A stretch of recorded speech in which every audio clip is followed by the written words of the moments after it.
میں بہت کچھ اس کے بعد ڈسکلوز کروں گا، ایسی چیزیں ڈسکلوز کروں گا کہ لوگوں کو پتہ چل جائے گا کہ پاکستان میں کیا ہو رہا ہے. مجھے جیل بھیج دیں، میں مرنے کے لیے تیار ہوں. جس نے اپنا سارا فیوچر داؤ پر لگا دیا وہ جیلوں سے نہیں ڈرتا. میں نے جیل نہیں دیکھی، اللہ کسی دشمن کو میں نے تھکانا بھی کبھی نہیں دیکھا. مولا کریم کے کرم سے 63 سال کی عمر تک 1 روپیہ میرے اوپر کوئی بندہ نہیں کہہ سکتا، میرا کوئی ممبر نہیں کہہ سکتا کہ جی میں نے کوئی 1 روپیہ کسی کا بھی رکھا. لیکن میں نے بڑی کوشش کی پچھلے 16-17 سال کہ میں ان بلیک میلروں کے ہاتھوں کم سے کم بلیک میل ہوں. ہمارا جو معاشرہ ہے، ہمارا جو ملک ہے، جس ملک میں ہم رہ رہے ہیں، اس ملک کی کے ساتھ ہی ہمیں چلنا پڑتا ہے.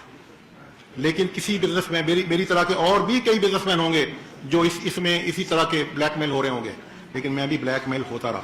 مجھے روزانہ وعدہ کیا جاتا رہا، لیکن میں ہر چیز اپنے اوپر برداشت کی. مجھے اللہ نے بڑی برداشت دی ہوئی ہے. مجھے کوئی گالی دیتا ہے میں وہ بھی لے لیتا ہوں. میں آج قرآن پاک لے کر آیا ہوں.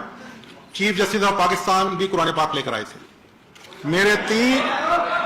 میرے تین سوال چیف جسٹس آف پاکستان کے ساتھ ہیں کہ وہ آج قوم کو بتائیں کہ رات کے اندھیرے میں میری کتنی ان سے ملاقاتیں ہوئیں. اس میں آج کا جو سٹنگ رجسٹرار تھا وہ بھی موجود ہوتا تھا کئی ملاقاتوں میں. دوسرا میرا question chief justice of Pakistan سے ہے.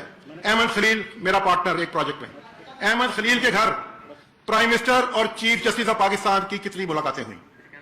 اور ان ملاقاتوں میں ایک سٹنگ سپریم کورٹ کے جج صاحب بھی موجود تھے. وہ قوم کو بتائیں. تیسری میری request chief justice of Pakistan سے ہے کہ اسی قرآن پاک کو سامنے رکھ کے وہ بتائیں کہ ان کو اس کیس کا کب سے پتا تھا اور انہوں نے کیوں سوئے موٹو نہیں لیا. 6 مہینے پہلے میں نے کوشش کی کہ یہ نظام چلتا رہے، میں اپنا کیریئر تباہ نہ کروں، میں اپنی کریڈیبلٹی تباہ نہ کروں. آج کے بعد میرے کوئی کاروبار نہیں کرنا، لوگوں نے میرے ساتھ بھی کاروبار نہیں کرنا.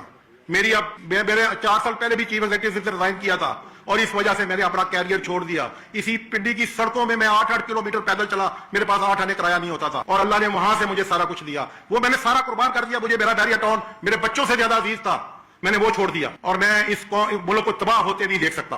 میں نے اس ملک کو بنایا ہے. میرے بیریا ٹاؤن پہ لوڈ شیڈنگ نہیں ہوتی اللہ کے کرم سے.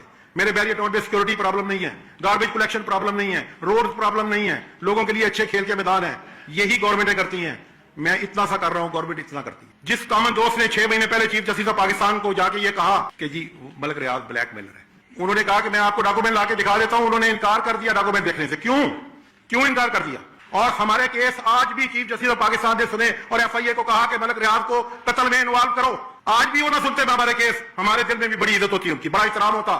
میں نے بھی، یہ میری بک ہے کالموں کی، میں نے بھی 2007 میں اسی طرح جدوجہد کی جس طرح پوری قوم نے کی. میں پرویز مشرف کے وقت جو ان کالموں میں نے لکھا، چیف جسٹس آف پاکستان کے کسی بزنس مین کی جرت نہیں ہے ایک لفظ بھی لکھنا. میں نے بھی خود گیا چیف جسٹس آف پاکستان کے پاس، اپنی بلٹ پروف گاڑی بھی آفر کی، انہوں نے نہیں لی. میں نے کہا مجھے آپ کی زندگی عزیز ہے، آپ کے بچوں کے لیے، اس ملک کے لیے آپ کی زندگی عزیز ہے. میں نے بھی اتنی جدوجہد کی جتنی قوم کے پورے لوگوں نے کی، اس سے زیادہ. میں اپنے بیریا ٹاؤن کا رسک لے کے جب میں پرویز مشرف کے خلاف لکھتا رہا. یہ بک میری 2007 میں چھپی تھی.